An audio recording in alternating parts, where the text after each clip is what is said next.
देखो मैं थोड़ा-सा मतलब इसके ऊपर परत चढ़ा के बात करूँगा बिकॉज़ मैं पूरा अगर खोलूँ अंदर की बातें तो हो सकता है मेरी डिग्री के ऊपर बात आ सकती है ना? Hi what's up, this is Ashraf from my classes और आज हमारे साथ आप सभी के चहेते ऋषभ भैया हैं, जो कि आप लोगों को गाइड कर रहे होंगे हमारे साथ इंद्रप्रस्थ यूनिवर्सिटी की काउंसलिंग में।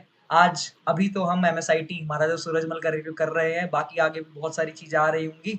ठीक है यार। तो सबसे पहले मैं ऋषभ भैया के बारे में थोड़ा सा खुद बता देता हूँ, फिर ऋषभ भैया खुद बता देंगे अपने बारे में। ऋषभ भैया फोर्थ ईयर पास आउट अभी-अभी करके गए हैं रिसेंटली एमएसआईटी से। इन्होंने आईटी के अंदर अपनी इंजीनियरिंग को कंप्लीट करा है। काफ़ी सारे एक्सपीरियंसेस रहे हैं ऋषभ भैया को, आप इनका चैनल का लिंक डिस्क्रिप्शन में देख के उनको चेकआउट कर सकते हैं। खाली इन्होंने बीटेक बीटेक नहीं करी है, और भी साथ में बहुत सारी फील्ड्स एक्सप्लोर करी है। उन सभी के बारे में बात करेंगे, और plus Maharaja Surajmal institute of technology को हम अच्छे से संधि विच्छेद करके तोड़-तोड़ के देख रहे होंगे। तो शुरू करते हैं आज की वीडियो को। ऋषभ भैया, सबसे पहले मैं चाहूँगा कि आप अपने आप को एक बार इंट्रोड्यूस कर दें ऑडियंस को। थैंक यू आयुष, सबसे पहले तो इतना अच्छा वार्म वेलकम करने के लिए, इंट्रोड्यूस करने के लिए। मैं थोड़ा-सा ऑडियंस को बता देता हूँ, आप में से कई सारे ऐसे स्टूडेंट्स होंगे जो मुझे ऑलरेडी जानते हैं क्योंकि मैं आईपीओ की काउंसलिंग कर रहा हूँ। कई सारे स्टूडेंट्स ऐसे भी होंगे जो नहीं जानते हैं मुझे। तो मैं बता दूँ मेरा एक चैनल है ऋषभ जैन ऑफिशियल जहाँ पे मैं एडमिशन से रिलेटेड, स्कॉलरशिप से रिलेटेड वीडियोज़ डालता हूँ। और लगभग सेकंड ईयर से मैंने ये स्टार्ट किया था पर पैशन मुझे जो इस चीज़ का आया, वो थर्ड ईयर के एंड में ही आना स्टार्ट हुआ। स्टार्टिंग मेरी यूट्यूब चैनल से ही हुई थी मेरे करियर की। मतलब बीटेक मैंने ले ली थी पर मेरा इंटरेस्ट नहीं था बीटेक में, तो फिलहाल तो मैं बीटेक से ग्रेजुएटेड हूँ। बट इसी के साथ मेरा एक यूट्यूब चैनल है और मैं कुछ अपना ऑनलाइन बिज़नेसेस भी करता हूँ रन, और उससे भी मैं थोड़ा बहुत अच्छा खासा अर्निंग कर रहे हो। सबसे पहले तो अपने मेन टॉपिक पे आ जाते हैं यार, एमएसआईटी महाराजा सूरजमल इंस्टीट्यूट ऑफ टेक्नोलॉजी के बारे में, कि उसकी कैंपस लाइफ, बच्चे को प्लेसमेंट्स बाद में दिखती हैं, पहले कैंपस लाइफ दिखती है। तो बिल्कुल। कैंपस लाइफ पे आते हैं कि कैंपस लाइफ उसकी किस अच्छी है, बुरी है, क्या कमी है, क्या उसमें अच्छाई है, तो भी आपसे मैं पूछना चाहूंगा इस बारे में। देखो, सबसे पहले जब मैंने एडमिशन लिया था ना तो मुझे 2 कॉलेज मतलब मिल रहे थे, एक तो भारतीय विद्यापीठ, एक एमएसआईटी। अब भारतीय विद्यापीठ तो मतलब स्टार्टिंग से रूमर्स फैले हुए हैं कि यार बहुत स्ट्रिक्टनेस है, बिल्कुल स्कूल जैसा माहौल होता है, उससे भी ज़्यादा प्राइवेट स्कूल जैसा होता है। तो मैंने सोचा चलो महाराजा सूरजमल में शिफ्ट कर लें तो थोड़ी-सी कॉलेज लाइफ जीने को मिल जाएगी। बट मुझे ये नहीं पता था कि महाराजा सूरजमल भी कुछ कम नहीं है। मतलब हुआ क्या, फर्स्ट एंड सेकंड ईयर में क्लासेस थोड़ी बहुत तो बंक होती हैं, आपको पता है कॉलेज लाइफ है, थोड़ा बच्चा चिल मारता है। तो उस टाइम जैसे हम बंक कर रहे होते थे या बंक करके मान लो कैंटीन में खड़े हैं, तो टीचर्स को इतनी चुल होती थी मतलब कि वो आके बोलते थे, "भैया बेटा तुम यहाँ पे क्या कर रहे हो? तुम क्लासेस में जाके बैठ जाओ।" मतलब रिस्ट्रिक्शंस स्कूल काफी थोड़ी होती है, हम क्लासेस थोड़ा बहुत कॉलेज होता है, कॉलेज में क्लासेस हम चाहो तो ले, चाहें तो ना ले। लेकिन यहाँ पे भी मतलब टीचर्स को ये होता है कि बच्चा शांति से, जैसे लंच खत्म हुआ और प्लेग्राउंड में बैठे हुए हैं बच्चे, तो उनको उठा के ज़बरदस्ती क्लासेस में भेजना। तो ये थोड़ी-सी कह सकते हो कि एक मुझे सही नहीं लगी चीज़ महाराजा सूरजमल में। दूसरी चीज़ एक ये है कि वहाँ पे थोड़ा क्राउड ज़्यादा है, मतलब स्पेस के हिसाब से बच्चों को ज़्यादा लिया जा रहा है। और एक और चीज़ इन्होंने अभी करी है, एमबीए की बिल्डिंग, एलएलबी की बिल्डिंग और बना दी है कैंटीन को तोड़ के। पहले बड़ी कैंटीन हुआ करती थी, अब साइड में कैंटीन कर दी मेन गेट के, और वहाँ पे बिल्डिंग बना दी।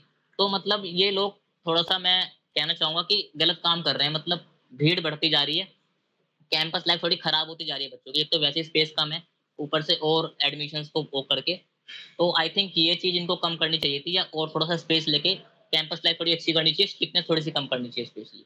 जी, ठीक है, मुझे थोड़ी-थोड़ी इसमें समझ आई। मतलब आपने जो मेन ध्यान दिया, कमियों पे ध्यान दिया। अब मैं इस मतलब कुछ अच्छाई पूछना चाहूँगा आपसे कि मतलब कैंपस हुँ, में हुँ। ऐसा क्या, एमएसआईटी के कैंपस में ऐसा क्या है कि बच्चे वहाँ पे जाए, उसे क्या अपॉर्च्युनिटीज़ मिल रही होंगी? या फिर ऐसा क्या मिलेगा जो कि बाकी कॉलेज से एमएसआईटी को अलग बना रहा है? ओके। देखो एमएसआईटी में एक चीज़ अच्छी है बहुत ज़्यादा, कि यहाँ पे अलग-अलग तरीके की सोसाइटीज़ वाले आपके पास बहुत आते हैं फर्स्ट ईयर में। जी, जैसे जी। क्लासेस में आप पढ़ रहे हो, टीचर पढ़ा रहा है, बीच में घुस जाते हैं। हालाँकि टीचर थोड़ा-सा रोकने की कोशिश करता है, पर कई बार घुस जाते हैं, कई बार टीचर जब चला जाता है उसके बाद आते हैं। तो आपको टेक में अगर इंटरेस्ट है, आपको ड्रामा में इंटरेस्ट है, सिंगिंग में इंटरेस्ट है, अलग-अलग तरीके की आपको अपॉर्च्युनिटीज़ मिल जाती हैं यहाँ पे। और काफ़ी सपोर्टिव सीनियर्स हैं, सीनियर्स आते हैं आपके पास, आपको बोलते हैं ऐसे-ऐसे करो, आपको मतलब हेल्प बहुत मिल जाती है। और इसी के साथ में स्पोर्ट्स के भी इवेंट्स होते रहते हैं, आप पार्ट ले सकते हो दूसरे कॉलेजेस के साथ में।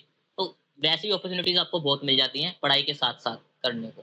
क्या मैं आपसे लाइब्रेरी के बारे में पूछना चाहूँगा, लाइब्रेरी हुँ। फैसिलिटीज़ कैसी है एमएसआईटी के अंदर?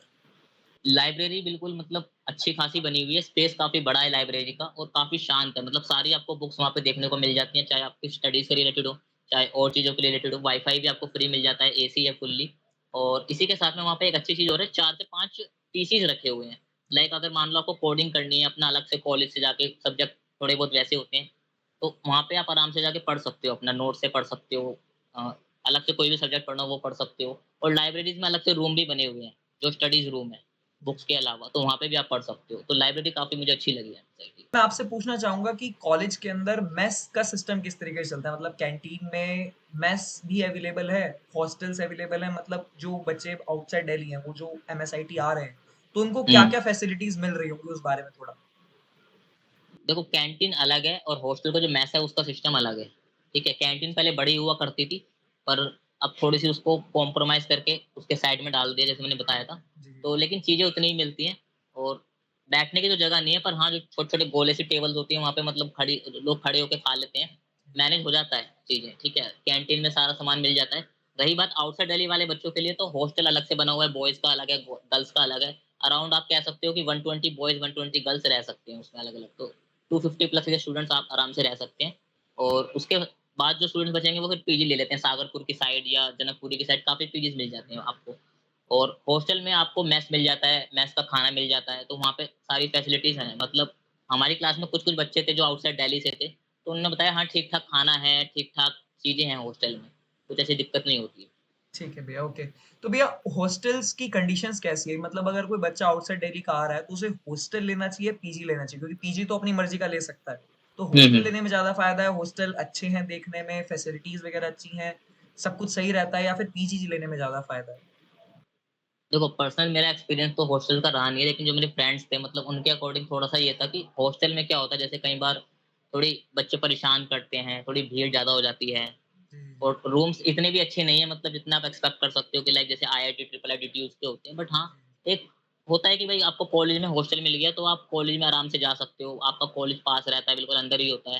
जी, तो एक वो चीज़ अगर आपको बिल्कुल पास में चाहिए, आपको टीचर के साथ कनेक्शन बनाना है, सोसाइटीज़ के साथ कनेक्शन बनाना है, लेट हो रहा है, कभी फंक्शंस में जा रहे हो, तो उस केस में आप ले सकते हो, डिसेंट आप मैं कहना चाहूँगा। लेकिन अगर आपको चाहिए थोड़ा-सा अच्छी फैसिलिटीज़ में, तो आप पीजीज़ को वो कर सकते हो। आपसे जानना चाहूँगा कॉलेज के फेस्ट के बारे में कि फेस्ट वगैरह होते हैं या नहीं होते? होते तो किस टाइप के होते हैं? कल्चरल इवेंट्स के क्या रहते हैं हुँ, हुँ। मतलब क्या है यहाँ का कल्चर?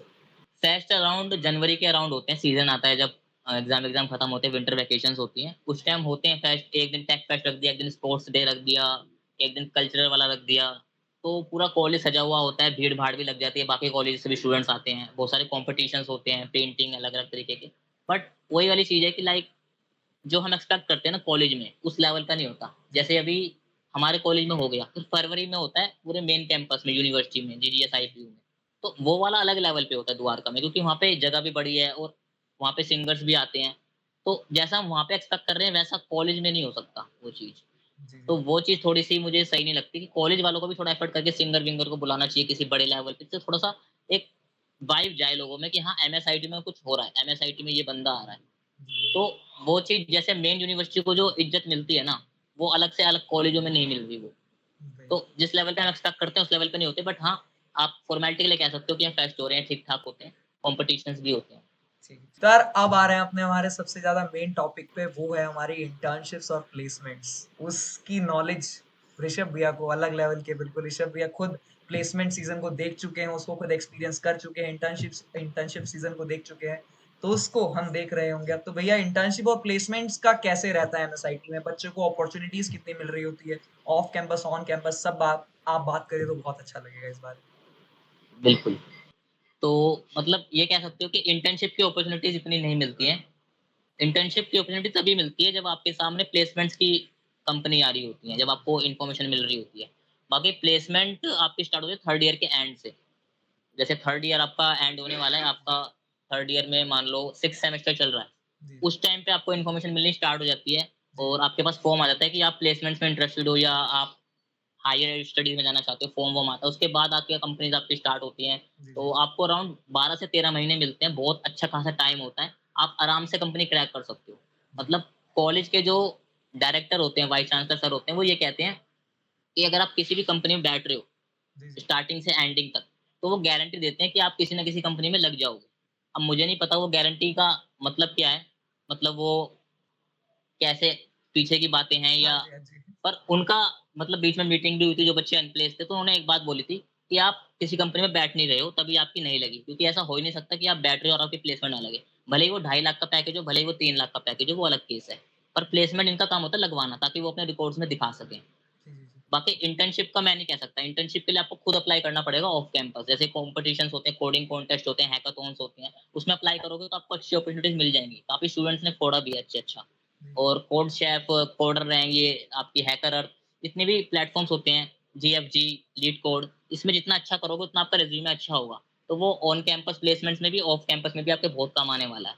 बाकी रही बात प्लेसमेंट्स की, तो प्लेसमेंट्स की अपॉर्च्युनिटीज़ आपको बहुत मिलने वाली है एमएसआईटी में। अच्छी कंपनीज़ भी काफ़ी आई हैं इस बार, ये चीज़ मैं एप्रिशिएट करूँगा कॉलेज की। अच्छे पैकेजेज़ की कंपनी बहुत आई हैं। बट एक चीज़ मुझे जो सही नहीं लगी, वो ये लगी कि लाइक थोड़ी-सी जैसे टेक में भी आती है, तो नॉन टेक में भी उस लेवल की कंपनीज़ आनी चाहिए। जी, जी। जैसे बीबीए वाले बच्चे हैं, बीसीए वाले बच्चे हैं और दूसरी ब्रांचेज़ भी हैं, तो वहाँ पे जो कंपनी आती है वो काफ़ी कम पैकेजेज़ ऑफ़र कर रही हैं या बहुत ही कम आ रही है। टेक में ज़्यादा कंपनीज़ आ रही थी, तो सीएसई, आईटी वालों को तो फ़ायदा पूरा मिल रहा था जिनका इंटरेस्ट था, पर बाकी ब्रांचेज़ वाले थोड़े से मतलब उस चीज़ में रह जाते हैं कि यार कोडिंग ही करनी पड़ेगी। कोर कंपनीज़ कम आ रही हैं, टेक कंपनीज़ हाँ, ज़्यादा आ रही हैं, इसको हम टेक बोल कंपनी सकते हैं। ज़्यादा आ रही है। ठीक है भैया। और अगर मैं बात करूँ ऑफ कैंपस की, तो हुँ। जैसे अभी एमएसआईटी के बारे में काफ़ी ज़्यादा बातें फैली थी कि मोर देन 1 करोड़ का पैकेज लगा हुँ, हुआ हुँ, 5 हुँ, हुँ। स्टूडेंट्स का, वो भी ईसी के बच्चे भी क्रैक करके गए। तो यानी कि कोडिंग का एनवायरनमेंट जो है वो अनदर लेवल होगा एमएसआईटी के अंदर, तभी बच्चे ऑफ, क्योंकि जैसा मेरा जो मानना है कि ऑन कैंपस हुँ, में हुँ। बच्चा कॉलेज पे डिपेंडेंट होता है थोड़ा-सा। ऑफ हुँ, कैंपस में हुँ। बच्चा और ज़्यादा प्रिपेयर कर रहा होता है, यानी कि बच्चे और ज़्यादा हार्ड वर्किंग होते हैं फिर, क्योंकि वो बाहर पूरे के पूरे देश से कॉम्पीट कर रहा होता है, फिर पूरे की पूरी जितनी भी हमारे लोग होते हैं सबसे कॉम्पीट कर रहा होता है। तो उसके बारे में हुँ। मैं आपसे जानना चाहूँगा कि कोडिंग एनवायरनमेंट किस टाइप का है मतलब? मतलब अगर आप स्टार्टिंग से इंटरेस्ट ले रहे हो सोसाइटीज़ में, कनेक्टेड हो सीनियर्स के साथ, पूछते रहते हो किसी न किसी से, तो आपको एक ऐसी कम्युनिटी मिल जाती है, क्योंकि बहुत सारी कम्युनिटीज़ बनती है 4 साल के दौरान। तो कभी कोई आ रहे हैं, कभी कोई आ रहे हैं। अगर आप किसी न किसी के साथ जुड़ जाते हो ना, तो आप बहुत अच्छे लेवल पे जा सकते हो, बिकॉज़ आपके पास टाइम बहुत होता है फर्स्ट ईयर से लेके। अगर आप, मैं कह रहा हूँ, सेकंड ईयर से भी स्टार्ट कर रहे हो कोडिंग की प्रिपरेशन, तो फोर्थ ईयर के एंड तक एक आप गूगल, माइक्रोसॉफ्ट जो कहते हैं फांग, जो ड्रीम्स कंपनी होती है, जी, उसको आराम से क्रैक कर सकते हो। बहुत ईज़िली क्रैक कर सकते हो, कोई बड़ी बात नहीं होती। और अगर आप लास्ट के 6 महीने भी पढ़ रहे हो, तब भी आप, मैं कह सकता हूँ, 9 से 10 लाख का पैकेज आराम से क्रैक कर सकते हो ऑन कैंपस प्लेसमेंट से। जी, पर डेडिकेशन के साथ अगर आप 6 महीने दे रहे हो, और अगर आपको जाना है एक अलग लेवल पे, 40 लाख, 50 लाख जो आपका ड्रीम पैकेज होता है 1 करोड़, तो उसके लिए आपको सेकंड ईयर से प्रिपेयर करना पड़ेगा, कॉम्पिटिशन्स में पार्ट लेने पड़ेंगे, तो आप फिर उस चीज़ को देख रहे होगे। जी। अगर मैं एमएसआईटी को बाकी कॉलेजेस के साथ कंपेयर करूँ, मेट है हमारा, सबसे पहले तो मेट के साथ कंपेयर करेंगे, फिर उसके बाद में बीपीआईटी है, हुँ। विद्यापीठ है, तो आप एमएसआईटी को किस लेवल पे रखना चाहेंगे? इसकी प्रेफ़रेंस क्या देना चाहेंगे? तो उसके बारे में थोड़ा बता देते हैं। एमएसआईटी को मैं 3rd नंबर पे रखना चाहूँगा फिलहाल, जो इसका लेवल चल रहा है। बिकॉज़ रिसेंटली हमारे प्लेसमेंट कोऑर्डिनेटर भी चेंज हुए थे, तो जब जी, से काफ़ी एक्स्पोनेंशियल ग्रोथ हुई है, देखने को मिली है। काफ़ी ज़्यादा ध्यान दिया जा रहा है, और प्लेसमेंट्स के मामले में थोड़ा-सा ये हम पॉज़िटिवली चीज़ कह सकते हैं कि जो कोऑर्डिनेटर्स होते हैं प्लेसमेंट के, या टीचर्स को जिनको रिस्पॉन्सिबिलिटी दी जाती है, जी, वो जी, काफ़ी इस मामले में स्ट्रिक्ट रहते हैं। जी, जी, थोड़े क्लास के स्टूडेंट्स हो सकते हैं ढीले हों, प्लेसमेंट्स कोऑर्डिनेटर जो ज़िम्मेदारी मिलती है, बट टीचर्स काफ़ी स्ट्रिक्ट होते हैं। जैसे मान लो आपने कोई गलती कर दी, आपने अप्लाई नहीं किया, तो पूछते हैं टीचर्स बार-बार, "बेटा अप्लाई क्यों नहीं कर रहे हो? कोई दिक्कत है तो मुझे बताओ, आके पर्सनली मिल लो। क्या हेल्प चाहिए मुझसे? कोई फाइनेंशियली दिक्कत है?" तो उस चीज़ में थोड़ा-सा मतलब कह सकते हो कि काफ़ी अच्छी चीज़ है। और सपोर्टिव जैसे है मैंने मतलब। बताया, हाँ, बहुत सपोर्टिव है टीचर्स यहाँ पे इस केस में, कि कुछ भी अगर दिक्कत आ रही है तो हमसे पूछ सकते हो आके। अगर कोई डिप्रेशन है, वैसी मेंटल प्रॉब्लम है, नहीं लेना चाहते हो प्लेसमेंट, तो बताओ। कहाँ दिक्कत आ रही है? और खुद डायरेक्टर भी जो हैं, वो भी बोलते हैं इस चीज़ को। तो जी, जी। वो चीज़ काफ़ी अच्छी लगी मुझे। भले ही पैकेजेज़ आपको थोड़े बहुत कम भी मिल रहे हों, लेकिन बहुत सपोर्टिव हैं, कोई चीज़ के लिए वो आपको मना नहीं करेंगे। तो भैया मैं आपसे जानना चाहूँगा इसकी लोकेशन के बारे में, हैंगआउट प्लेसेस के बारे में, क्योंकि बच्चा आता है तो उसको आस-पास की लोकेशन से बहुत ज़्यादा फ़र्क पड़ता है कि वो आसानी से पहुँच पाएगा, नहीं पहुँच पाएगा, हुँ, पहुँच हुँ। गया तो चिल कर सकता है अपने दोस्तों के साथ या नहीं, उस टाइप से थोड़ा उस एस्पेक्ट में थोड़ा बता देते हैं। तो लोकेशन इसकी काफ़ी अच्छी रखी गई है। एमएसआईटी इसलिए ज़्यादा बच्चे इसमें आते हैं, बिकॉज़ जनकपुर एक अच्छा, मतलब पॉश इलाका कह सकते हो दिल्ली का। काफ़ी अच्छा है एरिया, और कन्वेंस की सुविधा भी अच्छी है, ट्रांसपोर्टेशन आपका मेट्रो नियरेस्ट जनकपुरी भी पड़ता है, डाबरी से भी कुछ स्टूडेंट्स आते हैं। इसके अलावा बसेज़ वहाँ पे काफ़ी अच्छी सर्विसेज़ है, सी2 भी जनकपुरी का स्टैंड पड़ता है। जी। तो बच्चे पास भी बनवा लेते हैं हरिनगर डिपो के वहाँ से। हाँ तो जी। उससे क्या होता है कि जिन बच्चे फाइनेंशियली थोड़े से वीक हैं, वो बस पास से आपका आ जाते हैं। बाकी बच्चे मेट्रो से आ जाते हैं। जी, जी, जी। और हैंगआउट की रही बात, तो हैंगआउट के लिए आप जब कॉलेज से पीछे की साइड जाते हो, तो आपको काफ़ी सारी शॉप्स देखने को मिल जाती हैं। छोटे-छोटे जो हैंगआउट्स के जी, जी। रेस्टोरेंट्स होते हैं, छोटे-छोटे होटल्स, कैफ़ेज़, वो खुले हुए हैं। तो वहाँ पे बच्चे, अगर मान लो किसी का बर्थडे है, कुछ पार्टी करनी है, तो वहाँ पे बच्चे हैंगआउट कर लेते हैं, पार्टी कर लेते हैं। काफ़ी सारी आपको चीज़ें मिल जाती हैं वहाँ।